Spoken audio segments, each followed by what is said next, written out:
Baik, Ah ya, baik Kak. Assalamualaikum warahmatullahi wabarakatuh.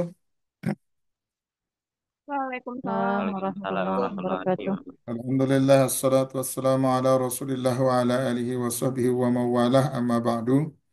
Puji syukur, nantiasa kita panjatkan kehadirat Allah subhanahu wa ta'ala bahwa pada hari ini kita bisa dipertemukan kembali.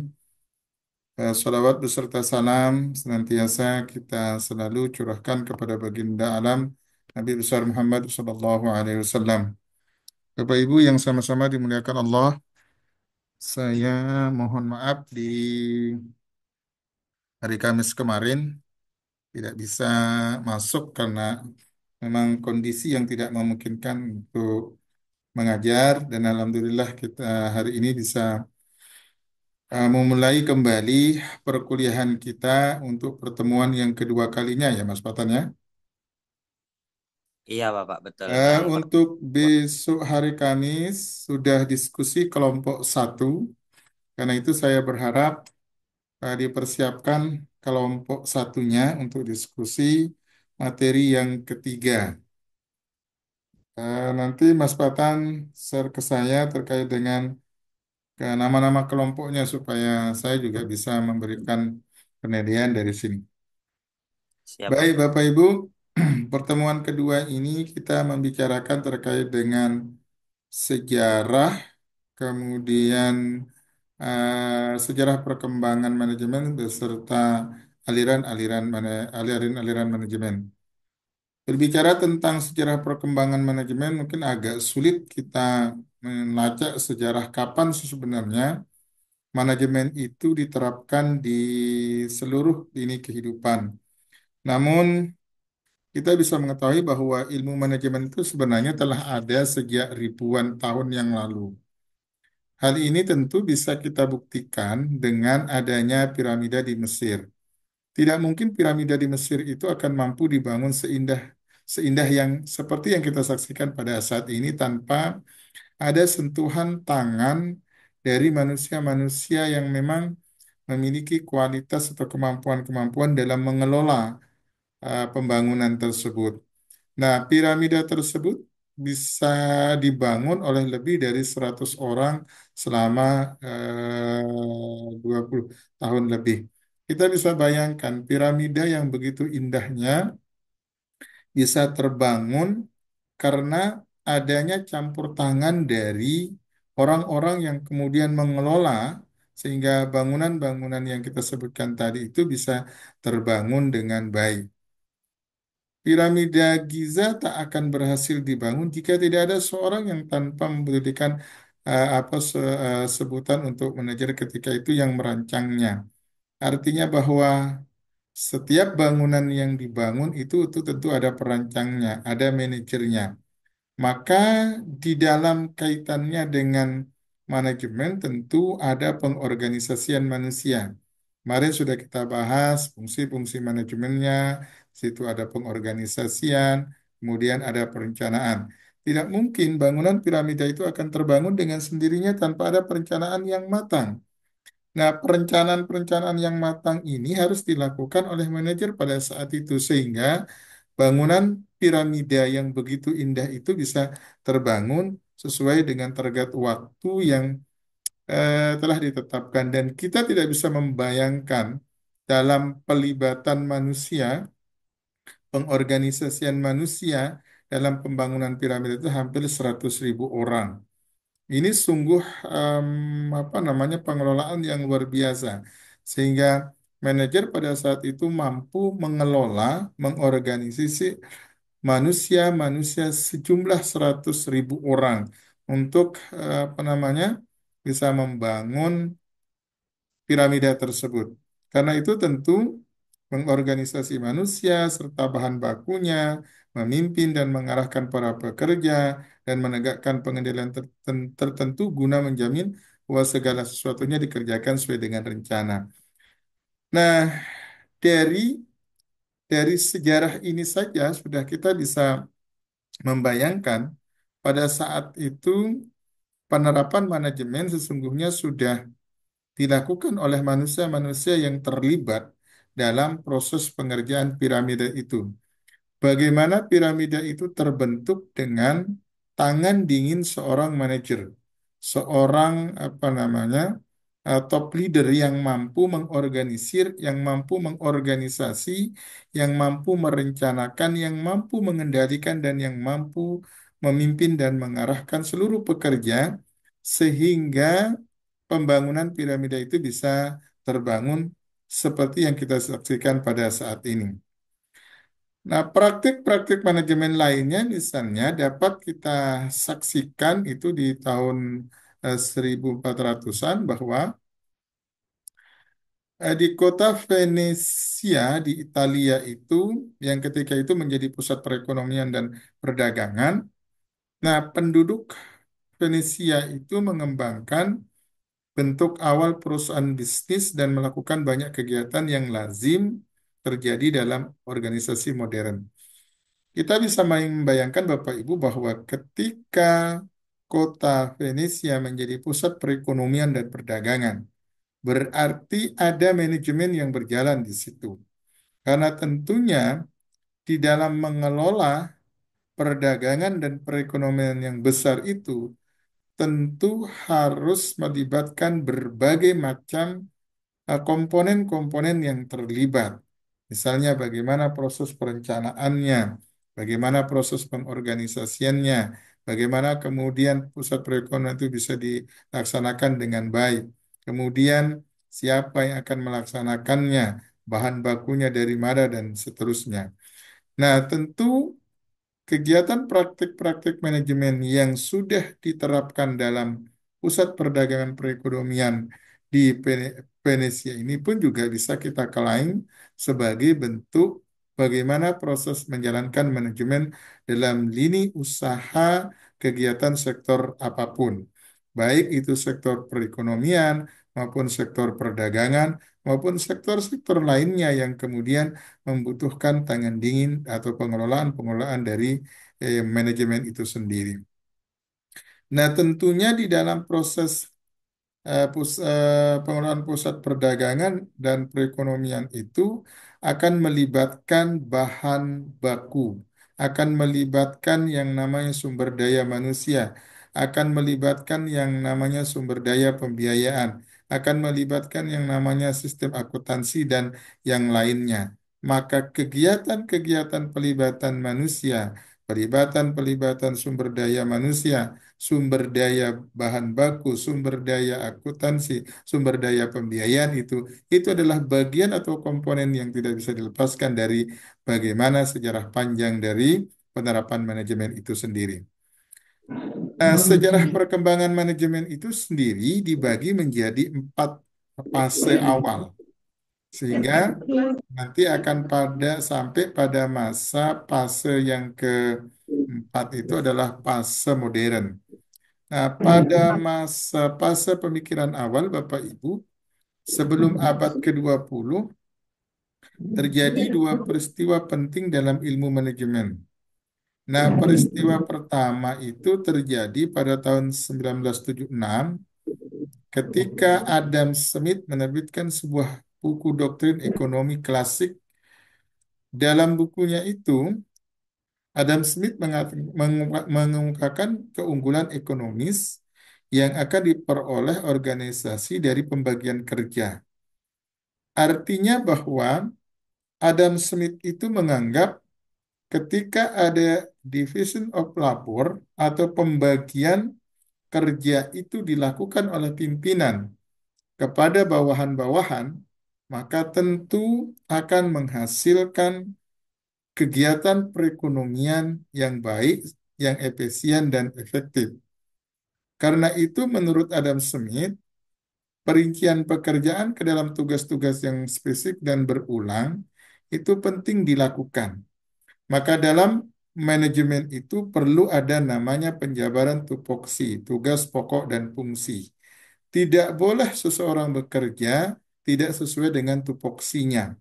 Karena itu pembagian-pembagian itu menurut Adam Smith haruslah sesuai dengan tingkat kemampuan yang dimiliki oleh seluruh stakeholder yang ada di lembaga-lembaga tersebut. Kalau kita kaitkan dengan lembaga pendidikan, berarti orang-orang yang ditempatkan dalam subsektor, misalnya wakil kepala sekolah bidang kurikulum, adalah orang-orang yang memang kompeten dan kapabel.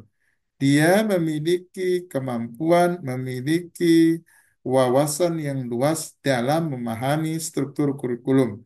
Apalagi sekarang kita akan masuk di era kurikulum merdeka. Maka guru yang terlibat di dalam pengelolaan manajemen kurikulum itu adalah orang-orang yang memang punya kemampuan di dalam mentransfer bagaimana informasi-informasi yang berkaitan dengan manajemen kurikulum itu. Pun demikian, guru yang dilibatkan di dalam proses mengelola kesiswaan itu juga harus punya kemampuan di bidang itu, sehingga nanti orang-orang yang dilibatkan di dalam proses pembagian kerja itu adalah orang-orang yang memang dirasa mumpuni dan dapat membantu kepala sekolah dalam menyelesaikan seluruh tugas-tugas pokok yang ada di lembaga pendidikan itu. Karena itu Adam Smith menganggap bahwa pembagian kerja itu menjadi sebuah keharusan. Karena tidak mungkin pekerjaan itu akan dilaksanakan sendiri oleh manajer. Kalau itu kita berbicara tentang apa namanya organisasi benefit. Tidak mungkin top leader itu akan bekerja sendiri tanpa harus dibantu oleh divisi-divisi. Tidak mungkin kepala sekolah akan bekerja sendiri tanpa harus dibantu oleh wakil-wakilnya. Itu pun wakil juga tidak bisa bekerja sendiri tanpa harus dibantu dan harus dibantu oleh staf-stafnya dan seterusnya.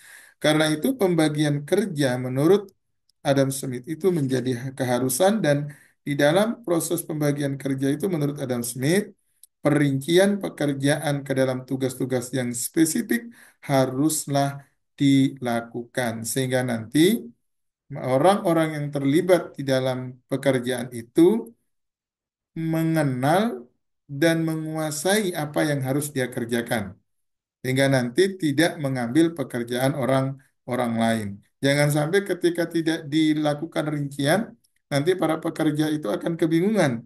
Saya harus mengerjakan apa? Saya harus menyelesaikan apa? Misalnya konteksnya adalah di kurikulum. Ketika kurikulum tidak dijabarkan tugas kurikulum 1, 2, 3, 4, dikhawatirkan nanti wakil kurikulum akan mengambil jobnya wakil kepala sekolah bidang kesiswaan. Sehingga nanti yang diurus malah kesiswaan. Padahal tugasnya adalah bagaimana memastikan proses pembelajaran di dalam kelas itu terjadi sesuai dengan jadwal yang sudah ditetapkan. Karena itu nanti di dalam proses perincian atau tupoksi tugas pokok dan fungsinya harus betul-betul dirinci sedetail mungkin dengan menggunakan bahasa-bahasa yang fleksibel, bahasa-bahasa yang mudah dipahami oleh seluruh orang yang terlibat di dalam pelaksanaan pekerjaan yang menjadi bagiannya. Nah, ini pemikiran awal yang sebelum abad 20 sebagaimana disampaikan oleh Adam Smith pada tahun 1976. Kemudian peristiwa yang kedua, sorry, lalu Smith menyimpulkan bahwa pembagian kerja dapat meningkatkan produktivitas. Artinya dengan kita membagi tugas-tugas kecil kepada person-person lainnya, kata Smith, akan mampu meningkatkan produktivitas kerja lembaga itu seperti satu meningkatkan keterampilan dan kecakapan tiap-tiap pekerja, kecekatan tiap-tiap pekerja bahwa pembagian-pembagian kerja itu setidaknya akan mampu meningkatkan keterampilan setiap pekerja. Tentu para pekerja yang dilibatkan dalam divisi-divisi tertentu akan berlomba-lomba untuk meningkatkan kualitas pekerjaannya. Ketika seseorang ditempatkan pada divisi marketing, misalnya, maka dia akan berusaha sekuat tenaga untuk kemudian menguasai bagaimana prosedur marketing itu. Ketika seseorang dilibatkan pada divisi produksi misalnya, maka orang juga akan mengasah kemampuannya, akan mengasah kompetensinya dalam bidang produksi. Karena itu Smith mengatakan bahwa pembagian tugas itu akan mampu meningkatkan keterampilan dan kecekatan setiap pekerjaan. Kenapa? Karena orang akan berulang-ulang bekerja pada pekerjaan yang sama. Ibarat kita belajar menyetir lah. Menyetir itu kan kita tidak akan mungkin mahir kalau kemudian pekerjaan menyetir itu kita lakukan hanya sekali. Tapi kalau berulang-ulang kita lakukan proses penyetiran, maka yakin dan percayalah bahwa kita akan terampil dan cekatan di dalam proses menyetir. Demikian juga ketika orang ditempatkan pada divisi akuntansi. Ketika pekerjaan itu berulang-ulang sekian lamanya dia lakukan, katakanlah dia di bidang marketing itu selama 5 tahun. Maka sudah dipastikan orang yang terlibat dalam divisi marketing itu akan memiliki keterampilan dan kecekatan di dalam menyelesaikan masalah-masalah marketing. Kemudian yang kedua, menurut Adam Smith bahwa pembagian kerja itu dapat meningkatkan produktivitas, menghemat waktu yang terbuang dalam pergantian tugas. Artinya bahwa dengan pembagian tugas itu, waktu itu akan dapat dipangkas, kemudian biaya itu juga akan dapat dipangkas.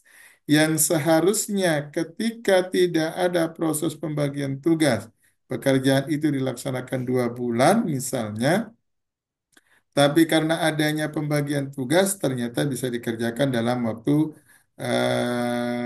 20 hari atau maksimal 1 bulan. Artinya bahwa penghematan waktu itu sangatlah penting di dalam menyelesaikan sebuah pekerjaan. Kemudian yang ketiga kata Adam Smith, bahwa pembagian tugas itu sesungguhnya adalah akan menciptakan mesin dan penemuan lain yang dapat menghemat tenaga kerja. Semakin seseorang terlibat dalam divisi-divisi itu, maka mereka akan kemudian menemukan satu kegiatan-kegiatan, akan menemukan satu kompetensi-kompetensi lainnya yang pada akhirnya nanti mereka akan mampu menciptakan mesin dan menemukan alat-alat lain yang bisa dilakukan untuk menghemat tenaga kerja. Nah, ini menurut Adam Smith. Kemudian peristiwa yang kedua pada masa periode awal kata Adam Smith bahwa yang mempengaruhi perkembangan ilmu manajemen adalah revolusi industri di Inggris. Kita pernah kenal di dalam sejarah bagaimana revolusi industri itu menandai dimulainya penggunaan mesin, di mana penggunaan mesin itu menggantikan peran dari manusia yang berakibat tentu pada pindahnya kegiatan produksi dari rumah-rumah menuju tempat khusus yang disebut dengan pabrik. Sebelum revolusi industri, bahwa kegiatan-kegiatan perekonomian, kegiatan-kegiatan produksi itu menjadi kegiatan produksi rumahan. Tapi dengan lahirnya revolusi industri di Inggris, maka produksi-produksi rumahan itu kemudian disatukan di dalam satu pabrik yang kemudian melibatkan berbagai macam komponen, berbagai macam mesin, berbagai macam kemampuan di situ. Nah, perpindahan ini tentu mengakibatkan para manajer ketika itu membutuhkan teori yang dapat membantu mereka meramalkan permintaan, memastikan cukupnya persediaan bahan baku, memberikan tugas kepada bawahan, mengarahkan kegiatan sehari-hari, dan lain-lainnya sehingga tentu ilmu manajemen mulai dikembangkan oleh para ahli. Nah, revolusi industri itu sesungguhnya menjadi cikal bakal munculnya berbagai macam ilmuwan-ilmuwan, terutama orang-orang yang menasbihkan diri kemudian apa namanya menekuni tentang ilmu manajemen. Karena mereka harus berpikir sekuat tenaga bagaimana mereka mampu meramalkan tentang permintaan 10-20 tahun ke depan. Tentu produksi tahun pertama harus mereka pikirkan terkait dengan katakanlah produksi tahun pertama itu adalah 10 ribu. Nah, tentu mereka juga akan memikirkan produksi tahun yang kedua. Boleh jadi permintaan tahun kedua bisa melonjak dari tahun-tahun ke tahun pertama dan seterusnya. Karena itu, dengan lahirnya revolusi industri akan mendorong para ilmuwan untuk melakukan penelitian-penelitian yang berkaitan dengan bagaimana mengembangkan ilmu manajemen sehingga lahirlah berbagai macam disiplin ilmu manajemen yang pada akhirnya nanti bisa diterapkan di berbagai macam lembaga atau organisasi-organisasi yang baik bergerak dalam bidang profit oriented maupun non profit oriented. Dan itu peristiwa yang kedua yang berkaitan dengan pemikiran awal. Nah, kemudian sejarah yang kedua Bapak Ibu adalah era manajemen ilmiah. Nah, pada era ini ditandai dengan berkembangnya perkembangan ilmu manajemen dari kalangan insinyur. Karena tadi sudah dimulai sejak revolusi industri di periode awal, di peristiwa yang kedua, yang dimana menuntut para ilmuwan untuk kemudian melakukan penelitian-penelitian. Maka di era manajemen ilmiah ini bermunculanlah para ilmuwan manajemen dari kalangan insinyur seperti Henry Ton, Frederick Winslow, Tyler, Frederick Wesley, dan Harrington Emerson. Nah, manajemen ilmiah ini dipopulerkan oleh Frederick Winston Tyler dalam bukunya Principle of Scientific Management. Maka Tyler ini disebut sebagai Bapak Manajemen. Ini pada tahun 1911, Taylor mendiskusikan manajemen ilmiah sebagai penggunaan metode ilmiah untuk menentukan cara terbaik dalam penyelesaian suatu pekerjaan. Artinya penerapan manajemen ilmiah itu dianggap sebagai metode untuk menentukan penyelesaian terbaik dalam sebuah pekerjaan. Maka ketika pekerjaan A mau terselesaikan dengan baik, menurut Taylor, tentu harus menerapkan manajemen ilmiah, terutama berkaitan dengan manajemen ilmiah yang penggunaannya adalah sebagai metode. Misalnya beberapa penulis seperti Stephen Robin menganggap bahwa tahun terbitnya buku ini sebagai tahun lahirnya teori manajemen modern. Nah, 1911 menjadi puncak sejarah lahirnya ilmu manajemen ilmiah yang dipelopori oleh Frederick Winslow Taylor yang kemudian sepakat para ahli manajemen menganggap beliau adalah sebagai bapak manajemen. Nah, yang ketiga Bapak Ibu disebut dengan era manusia sosial. Tadi di era awal ada dua peristiwa yang terjadi. Kemudian peristiwa yang kedua menandai revolusi industri dan akhirnya melahirkan yang namanya era manajemen ilmiah. Nah, kemudian yang ketiga era manusia sosial. Era manusia sosial ini ditandai dengan tentu lahirnya mazhab perilaku. Bahwa di dalam pemikiran manajemen, di akhir era manajemen sains, bahwa setiap manusia itu dalam bekerja, behavior school itu harus menjadi panutan. Seseorang akan mampu bekerja dengan baik ketika memiliki behavioris, perilaku-perilaku. Karena itu perilaku adalah serangkaian studi penelitian yang dikenal sebagai eksperimen Hawthorne, bahwa seseorang akan mampu bekerja dengan baik ketika perilakunya baik pula. Mentalitas pekerja itu harus menjadi apa namanya, harus menjadi acuan di dalam bekerja. Ketika seseorang bekerja dengan mental yang tidak baik, maka mustahil pekerjaan itu akan mampu terselesaikan dengan baik pula. Karena itu era manusia sosial ini menjadi era kebangkitan, bahwa perilaku atau behavioristik itu juga akan mempengaruhi hasil pekerjaan seseorang. Kalau orang bekerja dengan hati, Kalau orang bekerja dengan bekerja dengan ikhlas, maka tentu hasil pekerjaan itu akan dapat dilaksanakan dengan baik.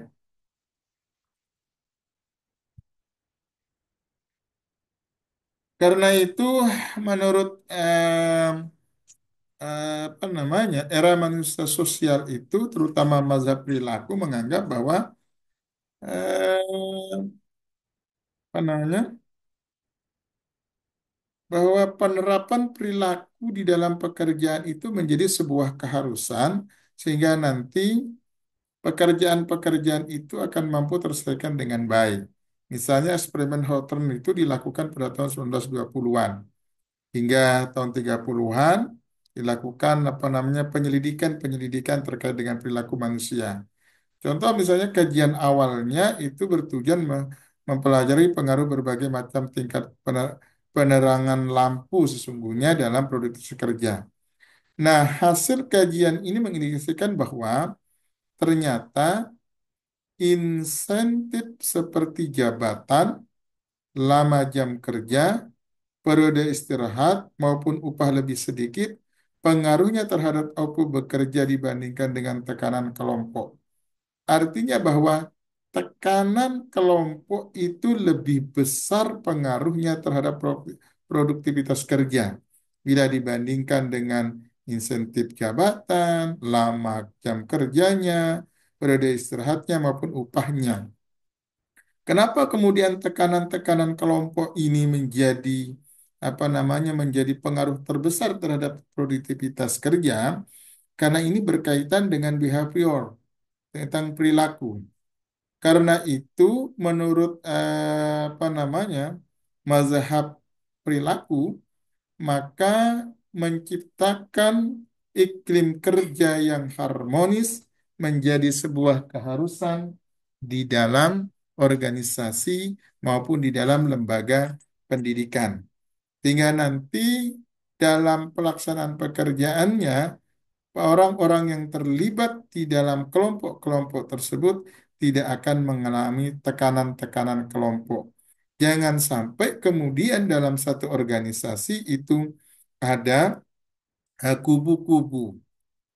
Karena itu penting untuk menciptakan iklim kerja yang harmonis, iklim kerja yang bersahabat, iklim kerja yang berdasarkan kekeluargaan. Rasa aman tentu harus diciptakan dalam kelompok kerja tersebut. Penerimaan terhadap seluruh sumber daya manusia yang ada di lembaga pendidikan, terutama yang berkaitan dengan pendidikan, maka harus dilakukan. Terlepas dari latar belakang budaya seseorang, agama seseorang, ekonomi seseorang, maupun adat istiadat seseorang, maka ketika mereka sudah melebur dalam satu kesatuan organisasi, maka kita harus menciptakan iklim kerja yang baik.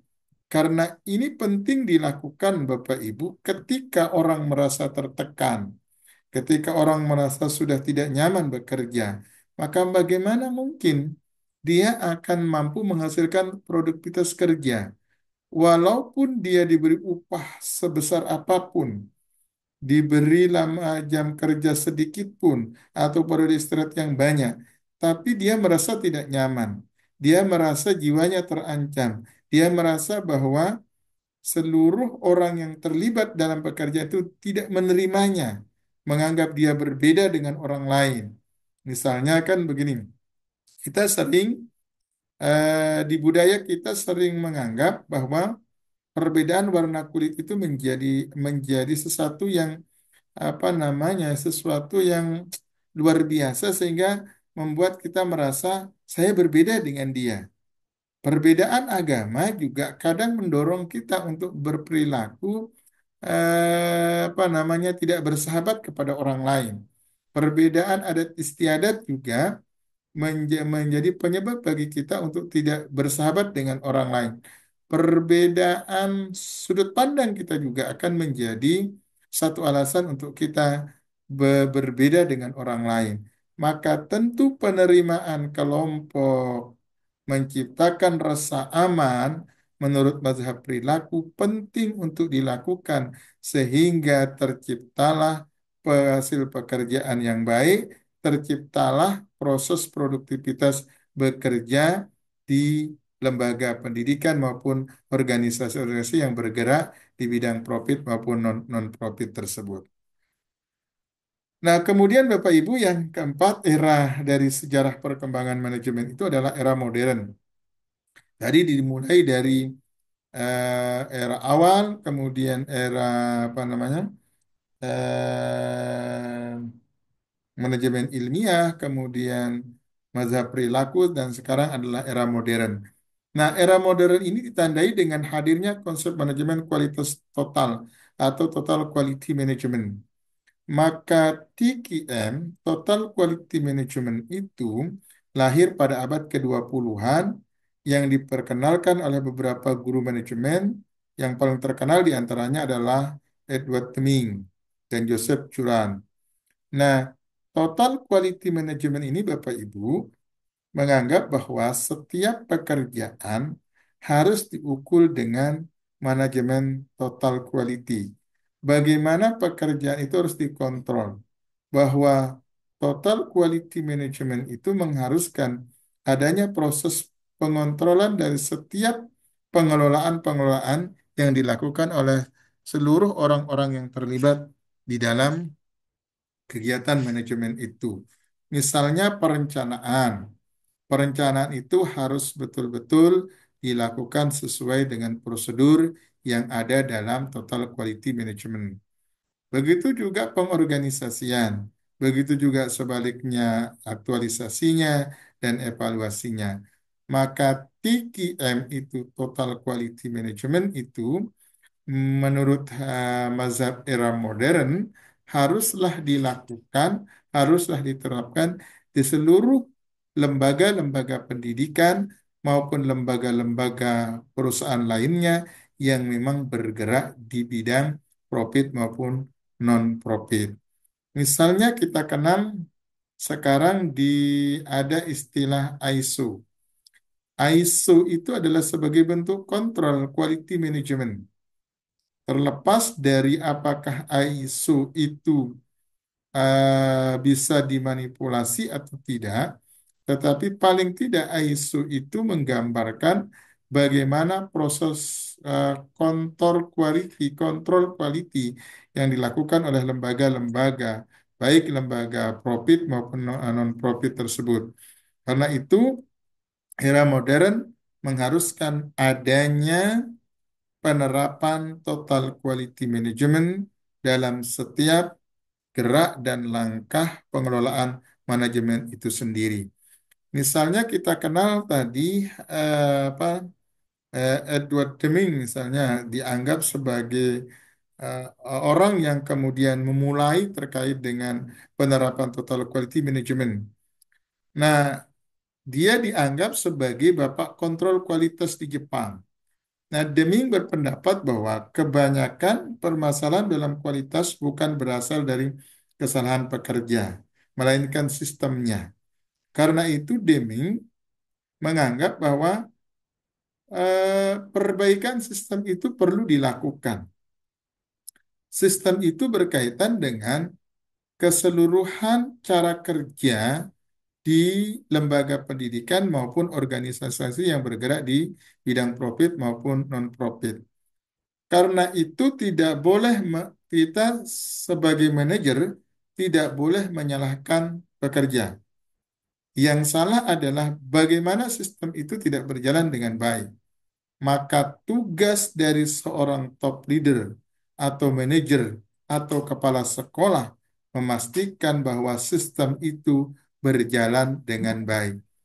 Nah, sistem itu kan berkaitan dengan bagaimana siklus bekerjanya seseorang yang terlibat di organisasi yang bersangkutan. Siklus-siklus ini harus dibentuk sesebaik mungkin oleh top leadernya maupun oleh kepala sekolah. Ia menekankan pentingnya meningkatkan kualitas Jemput dengan dulu Bunda ya. lima Tunggu di rumah ya. langkah reaksi berantai. Nah, ia berpendapat bahwa Deming berpendapat bahwa bila kualitas itu dapat ditingkatkan dengan satu, biaya akan berkurang karena berkurangnya biaya perbaikan. Sedikitnya kesalahan, minimnya penundaan, dan pemanfaatan yang lebih baik atas waktu dan material.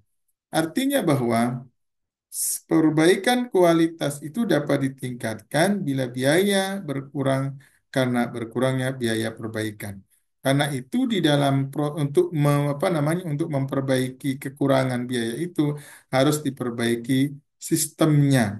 Harus diperbaiki berbagai macam misalnya mengupayakan sedikit adanya kesalahan, mengupayakan minimnya penundaan, tidak boleh ada sedikit kesalahan di dalam proses penyelesaian pekerjaan itu sendiri. Kalau seseorang dilibatkan dalam divisi produksi, maka harus betul-betul teliti dan apa namanya mengupayakan tidak terjadi kesalahan sedikit pun, atau tidak boleh ada penundaan-penundaan dalam penyelesaian pekerjaan. Kalau pekerjaan itu harus diselesaikan dalam waktu 10 hari, maka sebaiknya minimal dikerjakan dalam waktu 10 hari. Tidak boleh ditunda-tunda. Kalau dia harus dikerjakan dalam waktu 2 hari, maka segera diselesaikan. Karena itu, menurut Demian, bahwa pengurangan biaya perbaikan itu akan dapat diminimalisir dengan menyederhanakan kesalahan, kemudian meminimkan penundaan, serta menggunakan waktu dan material sebaik mungkin. Yang kedua, produktivitas meningkat. Artinya bahwa kualitas itu akan dapat ditingkatkan ketika kualitas itu meningkat, tentu produktivitas juga akan meningkat. Karena itu, perbaikan sistem itu akan mampu mengangkat produktivitas bekerja. Seseorang yang bekerja dalam sistem yang baik tentu akan mengangkat produktivitasnya di dalam bekerja. Karena dia sudah bekerja dalam sistem yang terbaik, sesuai dengan total quality manajemennya, maka tentu produktivitasnya akan meningkat. Produktivitas itu kan berkaitan dengan bagaimana seseorang menghasilkan satu pekerjaan itu. Kalau dia diberikan waktu menyelesaikan pekerjaan 10 hari, ternyata dia bisa menyelesaikan dalam 2 hari, maka seseorang itu sudah dikatakan produktif dalam menyelesaikan pekerjaannya. Karena itu, perbaikan kualitas itu penting dilakukan. Kemudian yang ketiga, pangsa pasar meningkat karena peningkatan kualitas dan penurunan harga. Artinya bahwa pangsa pasar pangsa pasar dari produk yang sudah dibuat itu akan meningkat dan tentunya didasarkan atas penurunan harga. Orang barang akan laku cepat ketika harga itu bersaing. Barang akan laku cepat ketika harga itu juga dapat bersaing dengan kolega-kolega yang lain. Misalnya saya contohkan ini. Ada satu minuman yang namanya Santri. Minuman Aqua Santri ini akan cepat laku ketika kualitasnya baik, kemudian harganya juga standar. Sehingga dengan kualitas produksinya baik, kemudian harganya turun, maka tentu dia akan laku di pasaran dan tentu akan merajai pangsa pasar. Karena itu harus dilakukan perbaikan sistem atau total quality management. Kemudian yang keempat, profitabilitas perusahaan meningkat sehingga dapat bertahan dalam bisnis. Dengan perbaikan sistem itu, kata Deming, bahwa perusahaan itu akan mampu bertahan dalam kurun waktu tertentu. Dia tidak akan lekang oleh waktu, tidak akan lekang oleh zaman. Sebanyak apapun pesaingnya, karena dia sudah menghasilkan sistem pekerjaan yang baik, mengontrol seluruh pekerjaan yang terlibat di dalam apa namanya, di dalam organisasinya, maka bisnis itu akan tetap bertahan. Saya pernah di bulan berapa, di 2 bulan yang lalu, kalau atau 3 bulan yang lalu, saya pernah ditugaskan oleh kepala sekolah untuk mengantar anak magang di PT Sritek, salah satu garmen terbesar di Sukoharjo. Nah, PT Sritek itu bukan satu-satunya garmen, perusahaan yang bergerak dalam bidang garmen. Banyak perusahaan-perusahaan lain yang bergerak dalam bidang garmen. Tetapi PT Sritek itu mampu bertahan sampai saat ini dan menjadi satu-satunya rujukan bagi pengusaha-pengusaha yang bergerak dalam bidang garmen itu untuk kemudian mempercayakan PT Sritek untuk memproduksi terkait dengan seragam, baik atau maupun hal-hal lainnya. Kenapa? Karena dia mampu mempertahankan kualitasnya dengan sistem kerja yang baik. eh, Kami diperkenalkan pada saat itu sampai kepada proses apa kerja itu magang di LPK-nya sampai Bisa nggak kepada sih dia? bagaimana kemudian produksinya.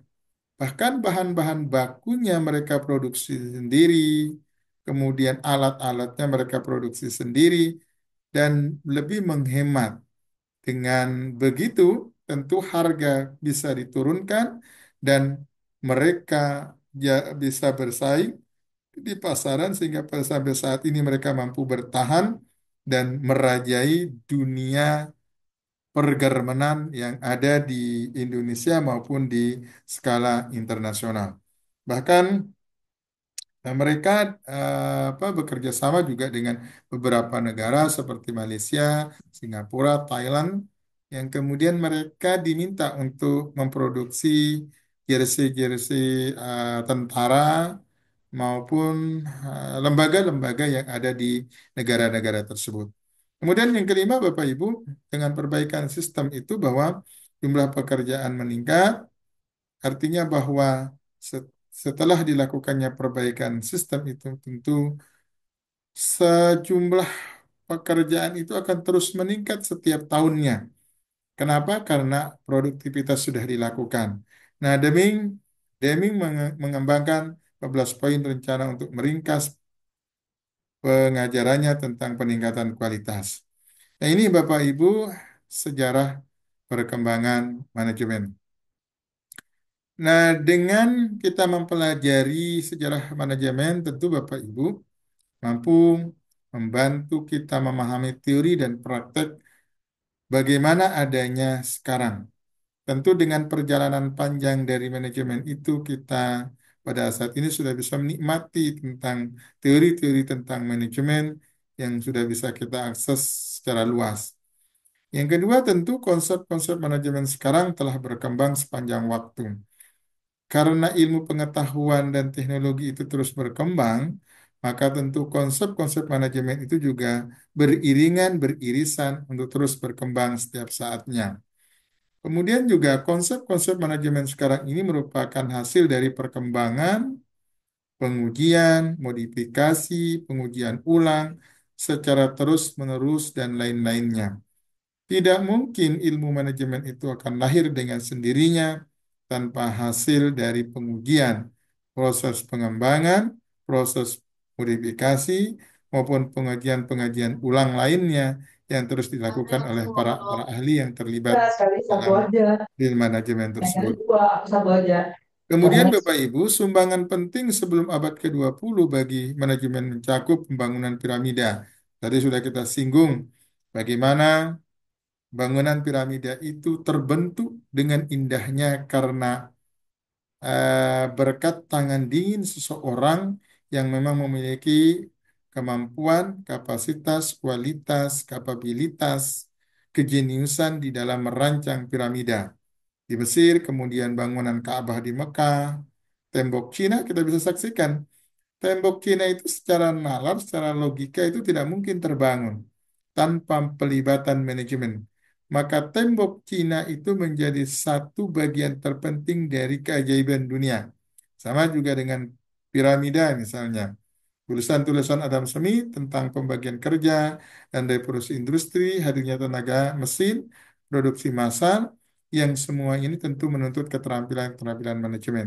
Karena itu Bapak Ibu, sejarah panjang perjalanan manajemen sesungguhnya dapat kita rasakan pada saat ini sebagai generasi milenial.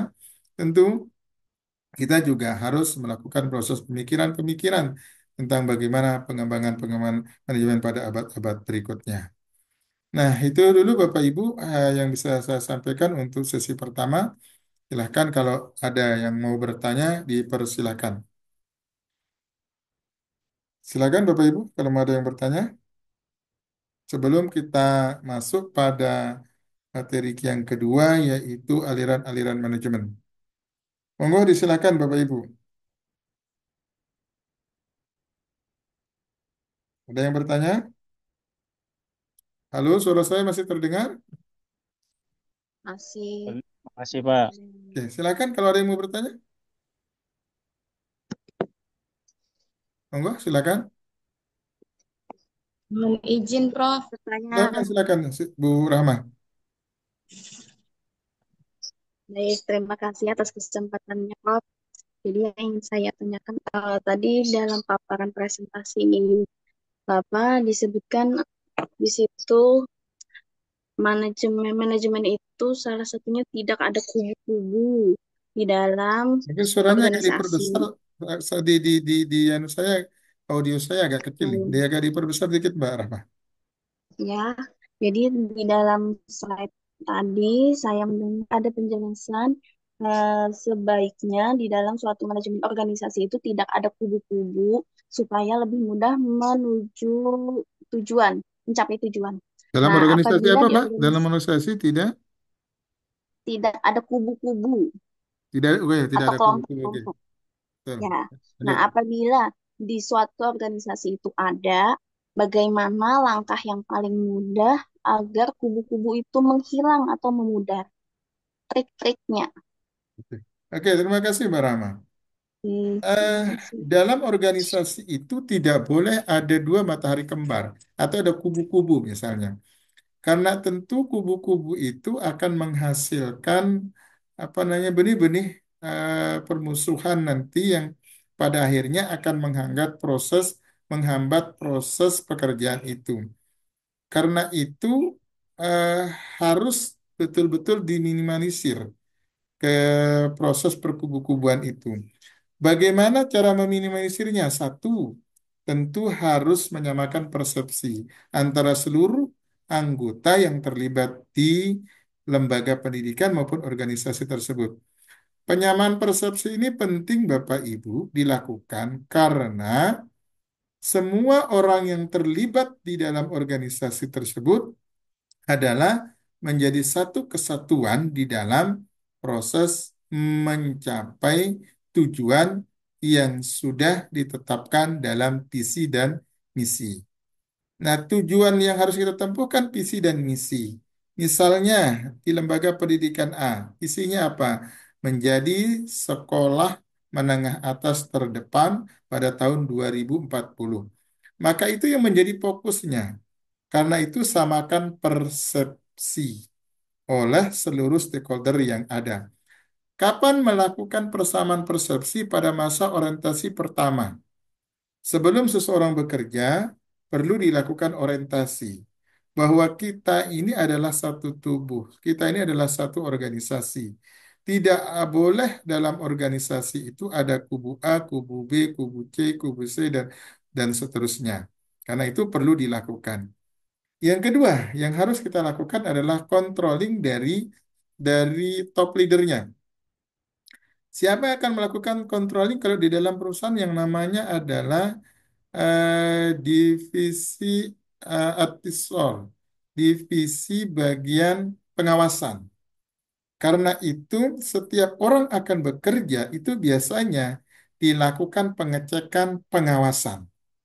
Nah, kalau kita kaitkan dengan lembaga pendidikan yang akan melakukan pengawasan itu adalah tentu kepala sekolah. Kepala sekolah punya kewenangan melakukan pengawasan terhadap seluruh pekerjaan yang dilakukan oleh orang-orang yang terlibat. Maka ketika kepala sekolah menemukan ada reaksi, ternyata ini sudah mulai ada kubu, maka kepala sekolah harus segera menyelesaikan konflik itu.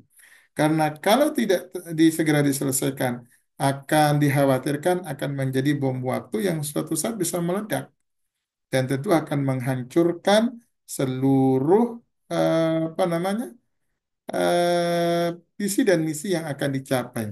Karena itu pengawasan perlu dilakukan oleh kepala sekolah setiap saat, kapan saja, dan di mana saja. Tuh. Yang ketiga, Bapak Ibu, yang perlu dilakukan adalah agar kubu itu tidak terjadi di lembaga pendidikan ataupun lembaga lainnya adalah memberikan kesempatan yang sama kepada stakeholder untuk peningkatan karir. Ini penting, karena kalau kepala sekolah pilih kasih dalam penugasan peningkatan karir, maka dikhawatirkan kelompok lain akan tersinggung. Maka berikan kesempatan yang sama. Kalau perlu dimusyawarahkan, ayo Bapak Ibu, ini ada kuota untuk melanjutkan studi ke S2 beasiswa dari Pemprov di apa namanya diberikan sekolah jatah 10 orang. Silahkan Bapak Ibu yang berminat untuk segera mendaftar. Tidak main tunjuk.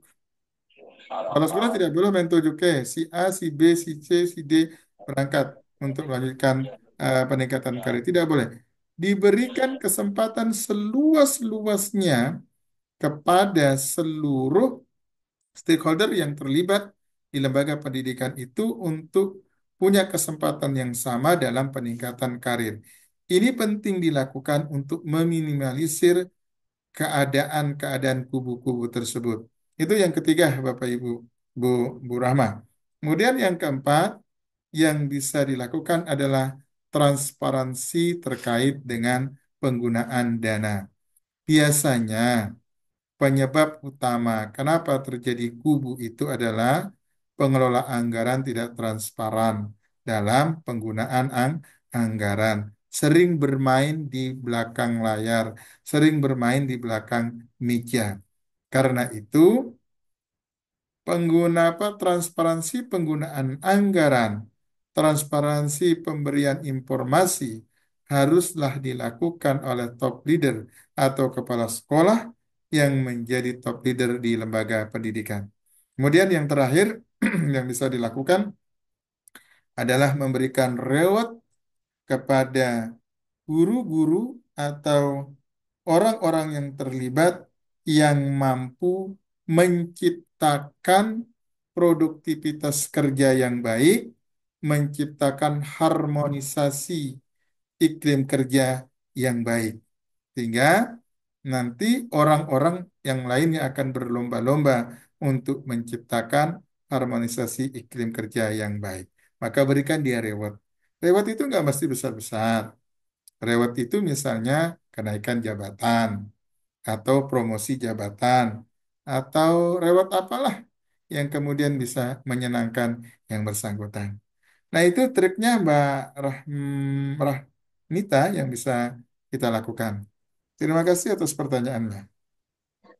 Baik, terima kasih Pak penjelasannya. Oke, ada lagi sebelum kita lanjut, Bapak Ibu? Silakan sebelum kita lanjut. Mohon izin, Prof. Ya, Saya, silakan, Prof. Ibu Nani. Apa Nggih. Terima kasih, Prof. Jadi, yang ingin saya tanyakan seperti ini, Prof.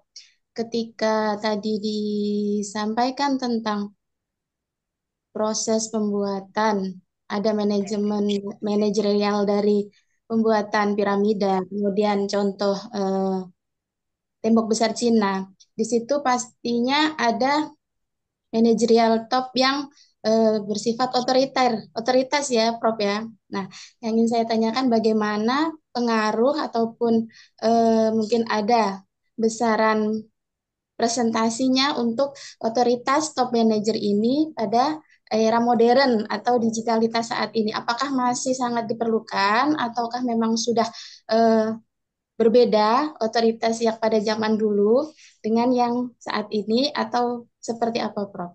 Terima Oke, kasih. ini kan berkaitan dengan gaya kepemimpinan, Bu Nani ya. Berkaitan dengan gaya kepemimpinan. Bahwa gaya kepemimpinan itu baik pada zamannya. Zaman punya gaya kepemimpinan sesuai dengan zamannya.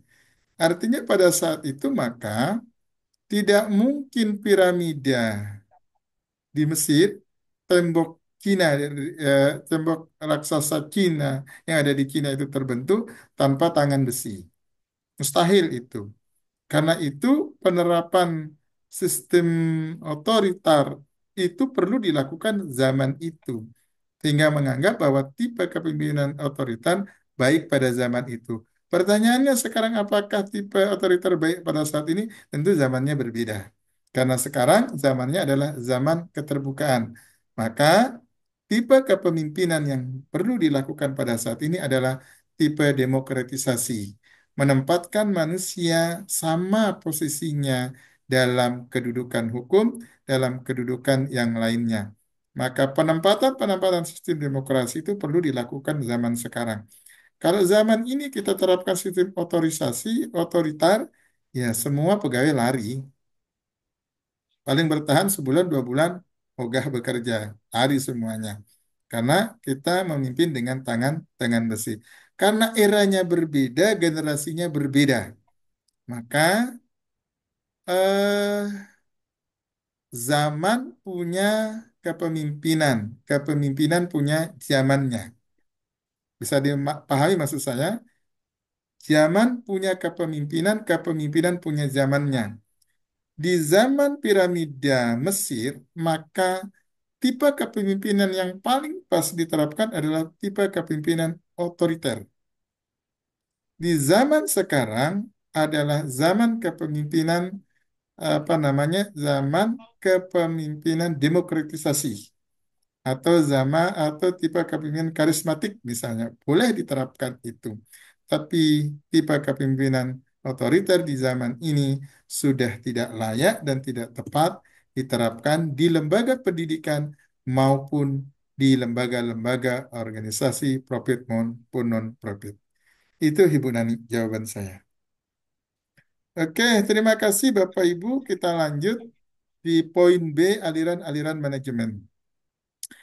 Kita kenal Bapak Ibu, ada 3 perspektif aliran manajemen yang terkenal, yaitu ada 3 perspektifnya. Yang pertama adalah perspektif manajemen klasik, yang kedua adalah perspektif manajemen perilaku, kemudian yang ketiga adalah perspektif manajemen kuantitatif. Nah, 3 aliran inilah yang mempengaruhi perkembangan perjalanan penerapan manajemen di seluruh dunia. Misalnya perspektif manajemen klasik itu kita kenal, ada kelompok manajemen ilmiah dan saintifik, ada kelompok manajemen administrasi.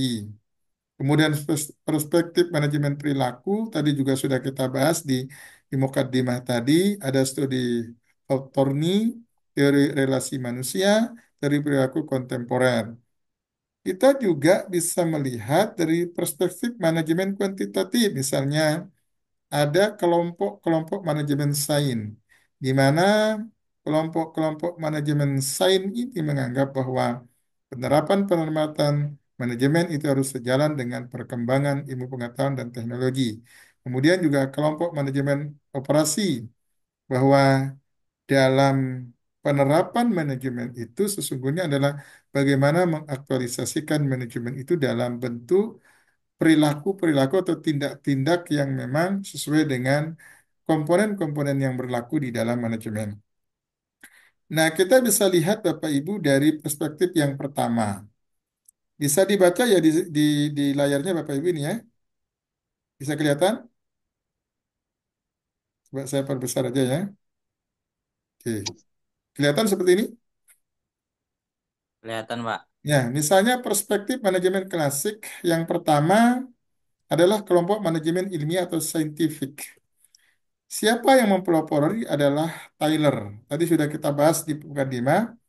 Tyler itu menganggap bahwa time and motion studies menjadi prinsip dasar manajemen, bahwa waktu, aktivasi, sistem itu penting dilakukan di dalam perjalanan manajemen.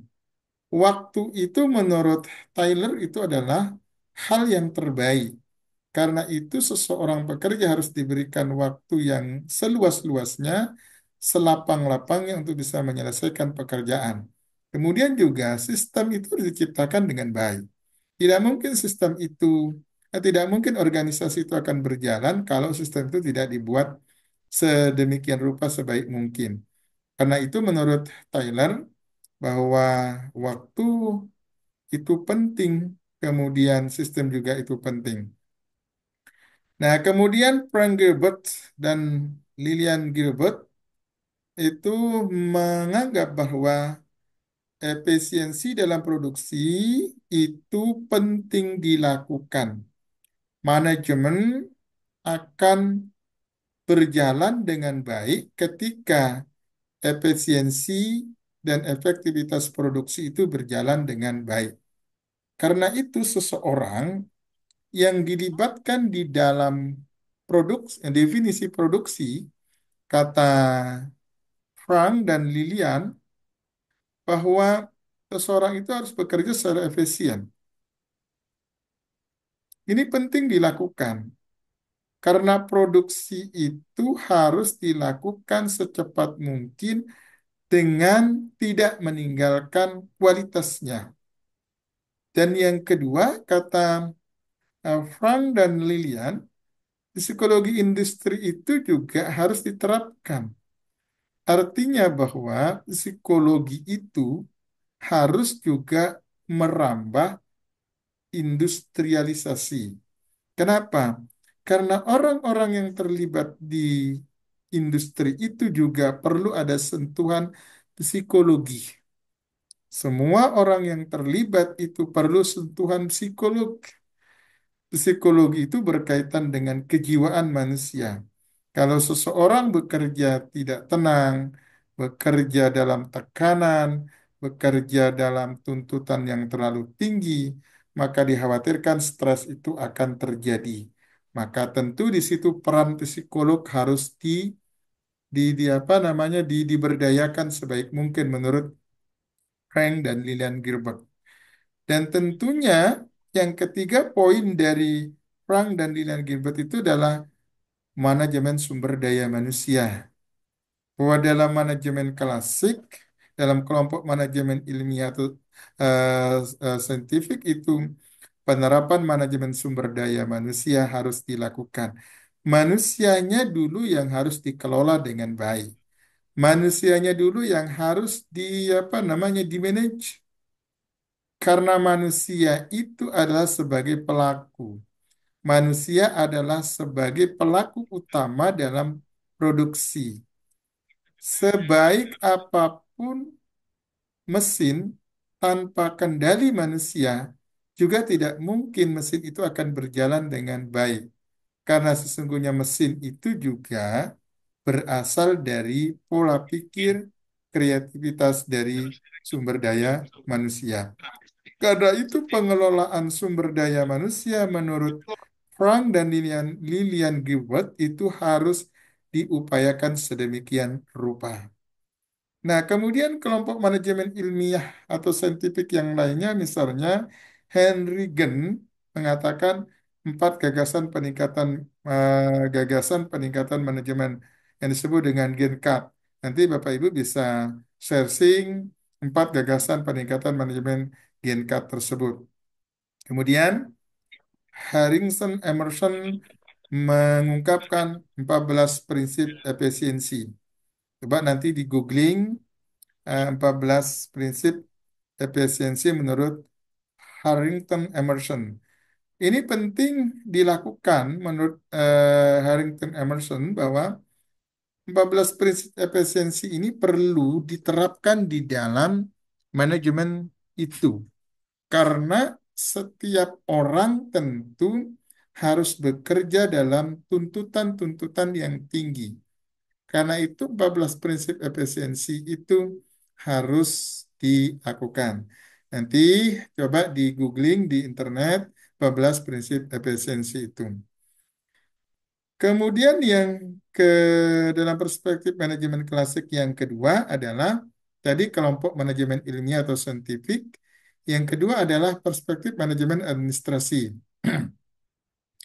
yang dipelopori oleh Henry Fayol dengan 14 prinsip Fayol dalam manajemen. Kalau tidak salah di pertemuan pertama kemarin sudah kita bahas 14 prinsip manajemen menurut Henry Fayol itu. Nanti bisa dibaca Bapak Ibu bahwa Fayol Henry Fayol menganggap bahwa 14 prinsip dalam pengelolaan manajemen itu harus dilakukan. Masuk ada kerjasama maupun maupun yang lainnya. Karena 14 prinsip ini haruslah diterapkan dalam manajemen itu. Ketika 14 prinsip itu tidak dilakukan menurut Henry Fayol, maka tentu pengelolaan manajemen itu dianggap gagal. Ibaratnya 14 prinsip Henry Fayol dalam manajemen itu sebagai satu sandaran, sebagai satu pondasi seseorang bekerja dalam skop manajemen itu. Yang kedua, tokoh dalam perspektif manajemen administrasi yang kedua adalah Lyndall Urwich menganggap bahwa berpendapat bahwa panduan manajemen menelurkan satu gagasan panduan manajemen bahwa seseorang yang terlibat di dalam manajemen maka top leader itu harus membuat panduan manajemen atau disebut dengan managerial guidelines. Ini penting dilakukan karena panduan manajemen itu menjadi dasar orang bekerja. Kalau era modern kita sebut dengan SOP, standar operasi prosedur. Ini penting dibuatkan SOP sehingga orang nanti bekerja sesuai dengan SOP-nya. Katakanlah alat misalnya komputer. Komputer itu nanti dibuatkan SOP bagaimana cara menghidupkan dan mematikan. Kan selama ini kita komputer itu asal matikan saja, misalnya cara cepat, matikan, cabut aliran listriknya. Padahal dalam sistem operasi itu tidak dibenarkan. Dalam sistem panduan manajemen itu tidak dibenarkan. Kalau itu kita lakukan akan mempercepat kerusakan pada komputer. Begitu juga dalam pekerjaan-pekerjaan lain yang terlibatkan dalam diri kita. Maka menurut Lyndall Urwich, perlu top leader membuat panduan manajemen yang disebut dengan SOP standar operasi prosedurnya. Kemudian pendukung perspektif manajemen administrasi yang ketiga adalah Mark Webber. Nah, Mark Webber ini menelurkan satu gagasan disebut dengan birokrasi di dalam organisasi. Birokrasi di dalam organisasi itu harus dilakukan, haruslah dibuat. Birokrasi ini berkaitan dengan jenjang perintah. Maka jenjang perintah menurut Mark Webber itu kan ada jenjang perintah vertikal, ada jenjang perintah horizontal. Vertikal itu berarti atas bawah, horizontal itu adalah datar. Dalam birokrasi dalam organisasi yang vertikal, perintah itu harus dilakukan dari atasan ke bawahan. Misalnya kepala sekolah memerintahkan kepada wakil-wakilnya, wakil kepala sekolah bidang kurikulum, bidang kesiswaan, bidang sapras, bidang humas. Itu disebut dengan perintah atau birokrasi vertikalnya. Bagaimana dengan birokrasi horizontalnya? Birokrasi horizontal itu adalah berkaitan dengan kerjasama antara keempat atau perintah yang dilakukan oleh keempat divisi tadi yang saya sebutkan. Misalnya kurikulum, kesiswaan, kemudian Safras, Humas melakukan perintah secara horizontal saling bekerja sama, bukan dari atas ke bawah. Maka birokrasi dalam organisasi haruslah dibuat oleh lembaga pendidikan maupun organisasi-organisasi bersangkutan menurut Mark Webber. Birokrasi ini juga berkaitan dengan tata cara bagaimana penyelesaian prosedur pekerjaan yang dilakukan di lembaga pendidikan maupun lembaga-lembaga lainnya. Karena itu birokrasi dalam organisasi sebaiknya dibuat sesimpel mungkin, sefleksibel mungkin, tidak kaku, tetapi juga tidak boleh terlalu elastis. Artinya bahwa di satu sisi dia terkadang kaku, di satu sisi juga dia terkadang elastis. Tidak boleh terlalu kaku, tidak boleh juga terlalu elastis. Nah, di dalam manajemen ilmiah, Bapak Ibu, adalah pendapatnya penggunaan metode ilmiah itu untuk merumuskan satu-satunya jalan terbaik untuk menyelesaikan satu pekerjaan. Artinya bahwa manajemen ilmiah itu beranggapan bahwa kalau ingin menyelesaikan setiap pekerjaan, maka tentu penggunaan metode ilmiah itu haruslah dilakukan dengan sebaik-baiknya. Metode-metode ilmiah itu berkaitan dengan penerapan-penerapan sistem dalam bekerja yang disebut dengan prosedur tadi, bahwa setiap pekerjaan ada langkah-langkah yang harus diselesaikan. Tidak boleh kemudian melakukan pekerjaan tidak sesuai dengan prosedurnya. Nah, Bapak Manajemen Ilmiah adalah Frederick Taylor, terkenal dengan bukunya Principle of Scientific Management. Inilah Taylor ini disebut sebagai Bapak Manajemen Ilmiah dengan buku karya terbaiknya adalah Principle of Scientific Management. Nah, Bapak Ibu, prinsip manajemen menurut Taylor itu adalah satu pengembangan metode kerja yang terbaik. Bahwa pengembangan metode itu adalah penting dilakukan. Metode-metode pekerjaan yang dilakukan itu harus terus di-upgrade dan di-update. Tidak boleh kemudian seseorang bekerja di zona nyaman. Dia harus mengupdate, mengupgrade seluruh metode-metode pekerjaannya. Yang kedua, pilihlah dan latihlah serta ajari dan kembangkan para pekerja.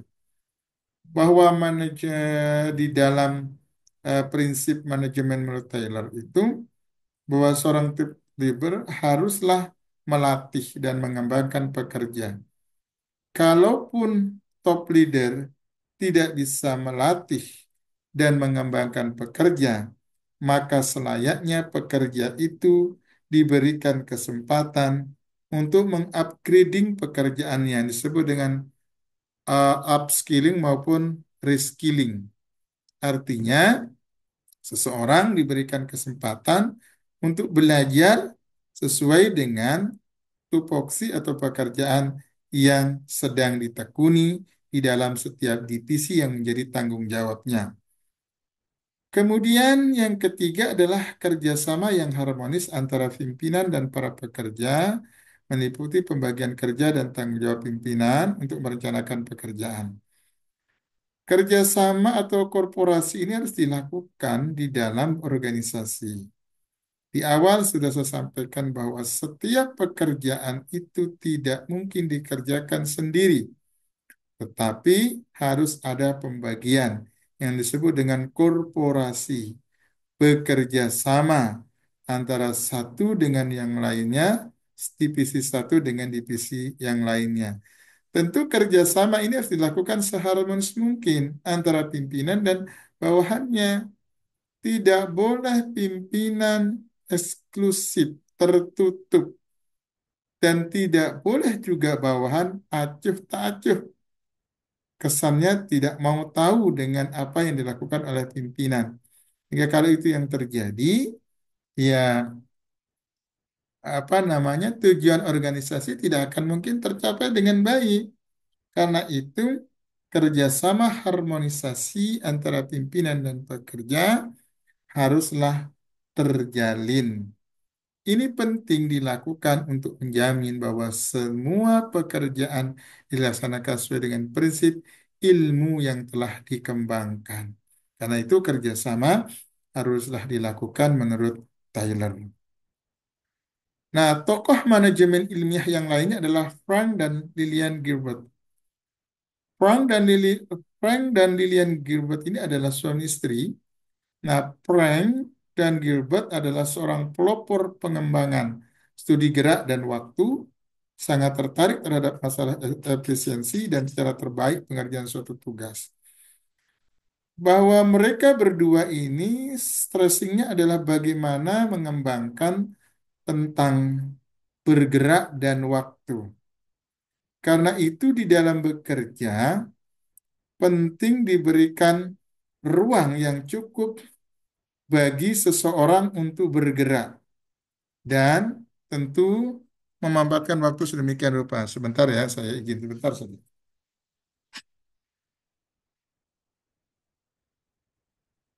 Bun, Bunda.